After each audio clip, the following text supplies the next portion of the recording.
And now, as I have this one login for Wi-Fi, it sends the signal to all my devices.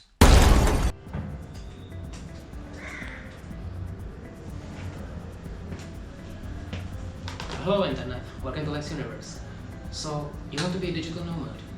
Well, first of all, the name of the video is a little bit clickbaity because I really hate that term and I will not be using it throughout the whole of the video. But you know what the concept behind it. It's a person that can work remotely and can basically work from anywhere around the world. That's what I am right now, or at least I am testing it in the moment. And I want to share with you my experiences, all the pros and cons and everything that you should prepare yourself if you want to have this lifestyle. So, in case you're interested in that, well, let's dive in.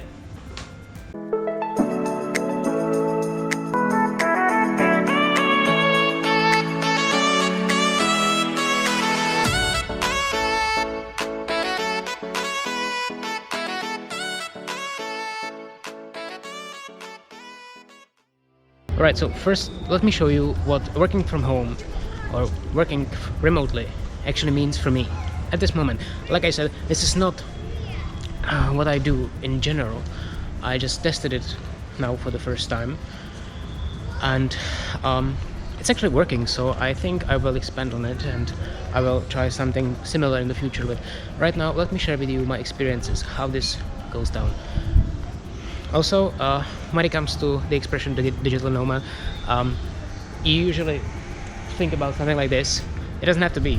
If you do not prefer tropical paradises, you can work from northern Finland or from Antarctica or, I don't know, Colorado if you want. But this is what I chose at first because I couldn't stand being in Europe right now for several reasons. Right, so you want to be a digital nomad. Well, I would like to tell you that it's not so difficult, but honestly, it really depends on your starting position. I believe that basically anyone, if you have any kind of skills, then you can probably become, well, at least nomad, if not digital nomad. But honestly, for many people, this will not be possible. Sucks, but you know. But really, let's check everything that you need to qualify in if you want to become a digital nomad. So the requirement number one, and I think that's the biggest one, is you need to have the right job.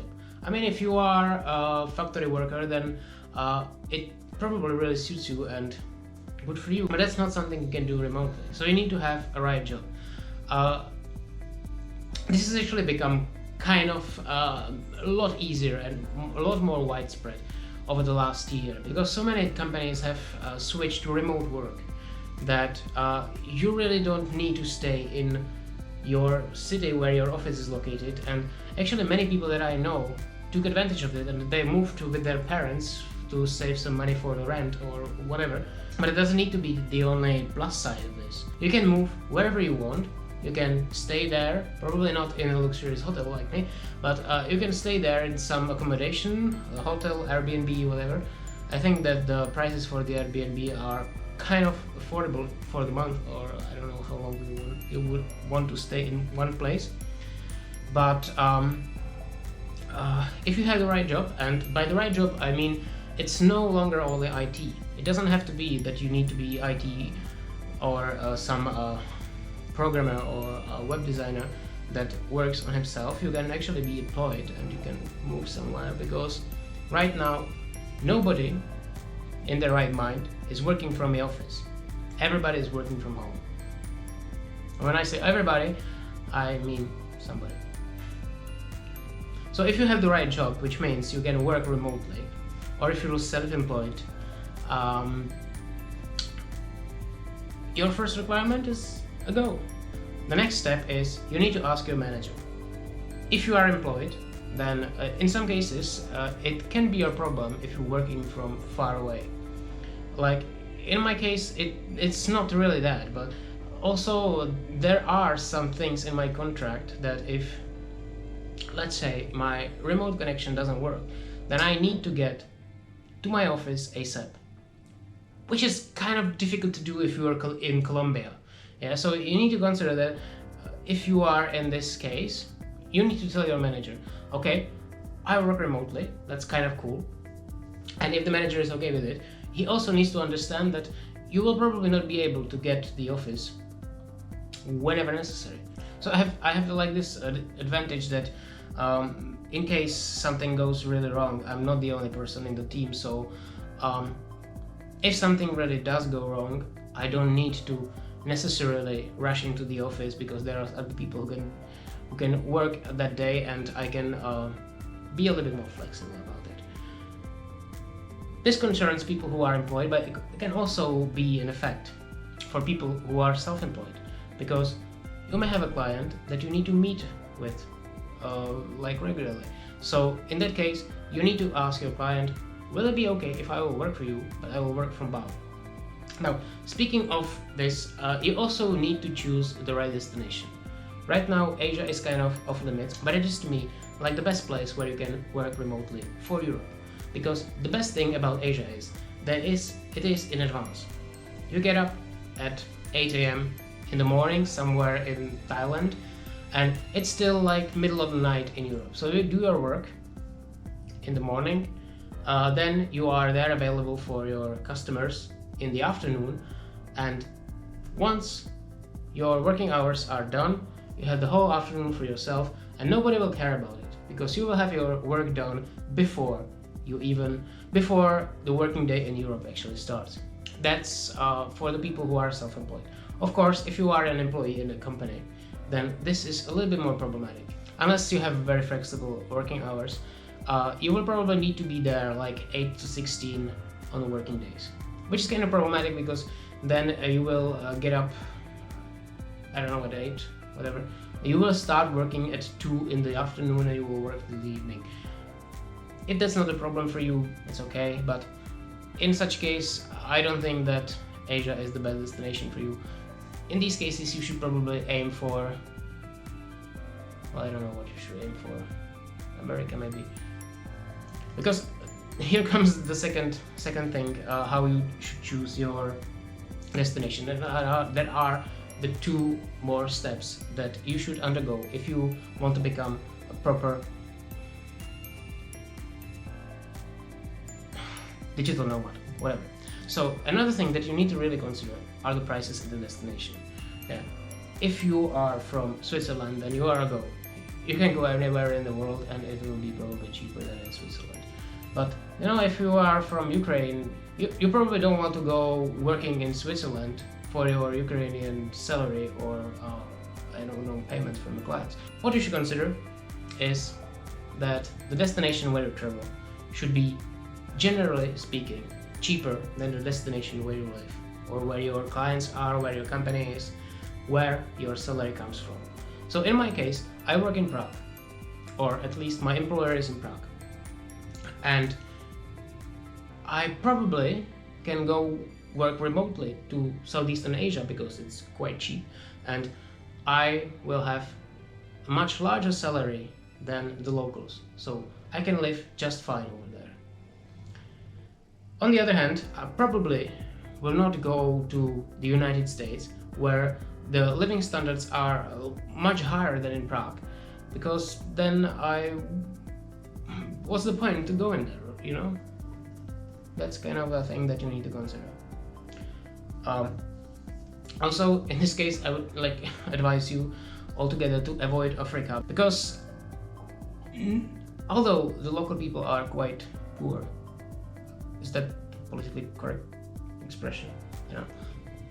You know what? But the prices there are really not that cheap, and I can basically say this about the whole of Africa. It's a lot of generalization, but I think it's kind of true. There are probably some exceptions. Don't take me by the word. Another thing that you should consider if you are going to some destination is what are the visa or entry requirements.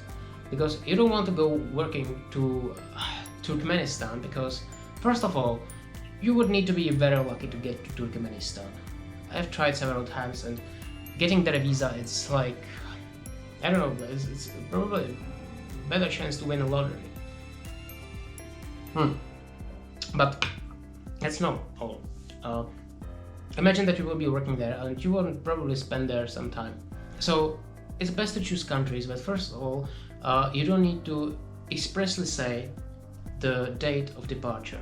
Like for example in Vietnam, whenever you come to Vietnam, you need to have the return ticket. Otherwise, you will not get a visa. Yeah, so it's not very well suited for foreign workers or for digital nomads. Oh my god, I'm using the word all the time. I'm sorry, there is no synonym. So you probably want to get some country where you can go visa free, preferably, or where you can stay for a longer period of time that is limited, but you don't need to limit it at the moment where you enter the country. In this case, that's one of the reasons why Bali is so favorable for all the content creators and other people who are working remotely, because Indonesia has very good rules for foreigners who want to come there. Another thing that you need to consider is that you need to have a good Wi-Fi connection, because you are a digital nomad, not an analog nomad. So before you get anywhere, really first thing that you should think about, it's not how the place looks, how luxurious it is, how many beds it has, how many hot tubs it has. You need to consider if it has a good Wi-Fi, because if it doesn't, like in my case here in Egypt, then you will suffer the whole time. I made a big mistake because I didn't check in advance what kind of requirements are there for Wi-Fi. I knew there is a free Wi-Fi on the reception, and I was like, okay, I can probably use that if necessary. And I knew that in the worst case scenario, I can buy some Wi-Fi package here, so that was covered. The Wi-Fi and the reception is absolutely not usable. It's extremely slow, and I couldn't even connect my computer to my company network, so that's one thing. Well, not my company network. I couldn't even open Instagram. So I bought the Wi-Fi here, and it's for like, I don't know, $20 for a week, but you can only use it on one device. In that case, I have a tip for you. Keep watching this video. I will teach you how to extend your Wi-Fi to multiple devices. Coming out now. So I'm sorry I'm lying in a bed with my hat on, but like my hair looks really appalling right now, so I don't know, deal with it. So I guess you can see my screen right now. You need to open settings. You know how to do it, right? You just click on start and write settings. That's no rocket science. Then you will need to get to network and internet, and here's the possibility of mobile hotspot. By the way, this only works on Windows 10, but if you have MacBook, then I guess every device you have is from Apple, and sharing Wi-Fi there is even easier, so it's not a problem. So you will just choose this. Now you have two possibilities. Sometimes this is blocked, but I will try it first hand with Wi-Fi, right?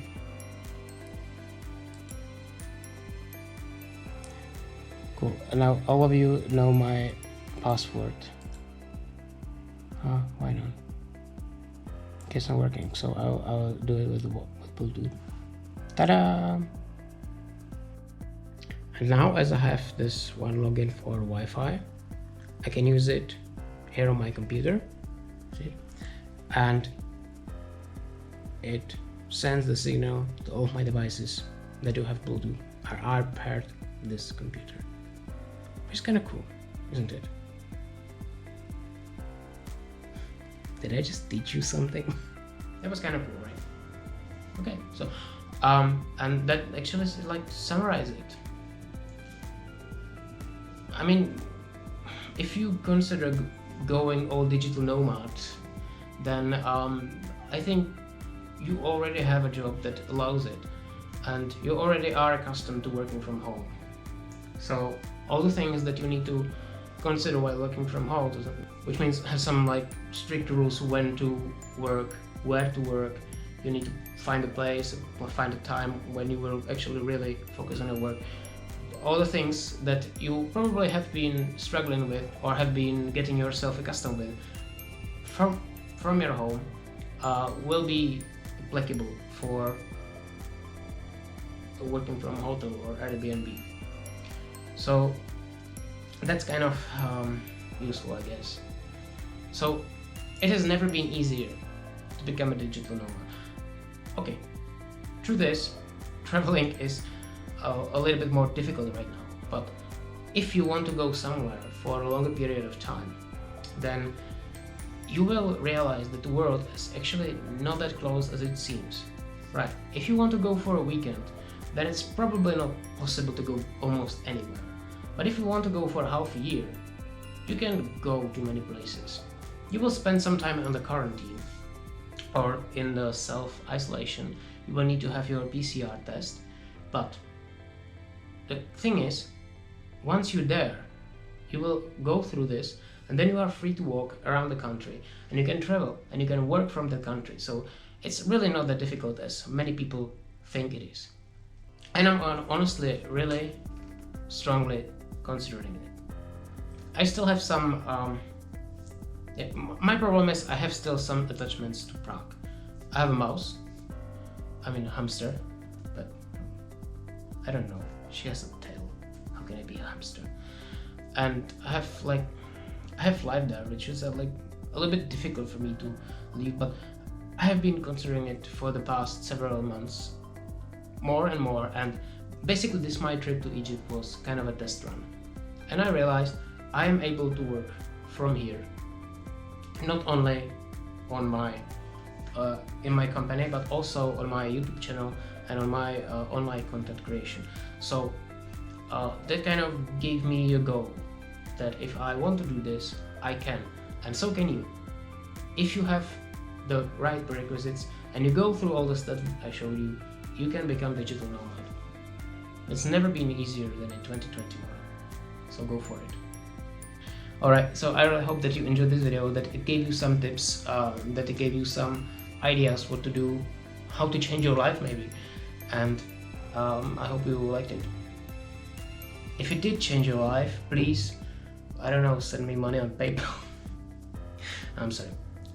If you enjoyed this video, if you liked it, please give me a like, subscribe to my channel, check out my other social media, check out the previous videos from Egypt, from any place on my channel, and well, see you in the next video. Have a wonderful day.